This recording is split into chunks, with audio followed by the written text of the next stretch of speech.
అటువంటి విషయంలో నిర్లక్ష్యమా అక్కడ నిజంగా జగన్మోహన్ రెడ్డి గారు దాన్ని సీరియస్ గా తీసుకోలేదా? హోంశాఖ ఏం చేసింది, హోంమంత్రి ఏం చేసింది అని పక్కన పెడితే జగన్ గారైనా దాని గురించి ఎందుకు ఆలోచించలేదు అప్పుడు? అంటే జగన్ ప్రతిదీ కూడా నేను బట్టలు కూడా నొక్కాను, 1,47,00,000 కుటుంబాలన్న చుట్టూతానే తిరిగాడు తప్పించి, సంక్షేమం ఇచ్చేస్తున్నాను కాబట్టి సంక్షేమాన్ని మించి ఇంకేముంది అనుకున్నాడు. కానీ అడ్మినిస్ట్రేషన్ బ్యాడ్ అంటే కాదు.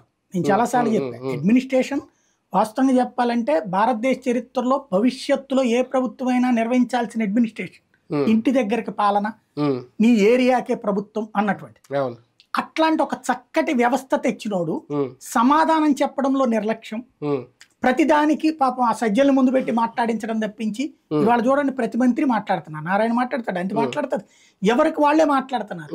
చక్కగా వాళ్ళకి ఆ స్వేచ్ఛ ఇచ్చారు. ఆనాడు ఆ స్వేచ్ఛ ఇవ్వాల. దానివల్ల ప్రతిదానికి వచ్చి ఒకళ్ళే సమాధానాలు చెప్పుకునేటటువంటి క్రమంలో దాంట్లో అర్థమయ్యేలాగా ఇదంతా ఉంటది అంటే ఉండదు. జగనే చెప్పాలి. ఇప్పుడు పవన్ కళ్యాణ్ మాట్లాడాడు, ఆ లెక్కది వెంటనే డీజీపీని పిలుచుకో, కూర్చోబెట్ట డేటాది, పవర్ పాయింట్ ప్రెజెంటేషన్ ఇచ్చేయచ్చు కదా, ప్రెస్ మీట్ పెట్టి. లేదు, అసెంబ్లీలోనే చెప్పు, నువ్వు అసెంబ్లీలో చెప్పచ్చు. అవును, ఎక్కడ ఉంది? పోలవరం గురించి చెప్పారు, ఇంకోటి పవర్ పాయింట్ ప్రెజెంటేషన్ ఇచ్చారు అసెంబ్లీలో. దీని గురించి కూడా ఇచ్చేసి ఉంటే, ఎందుకంటే పవన్ కళ్యాణ్ చులకనగా చూశారు. అప్పుడు పవన్ కళ్యాణ్ ఆరోపణ నిరాధారం, అదొక వేక్ అని తెలిసిపోయేది కదా.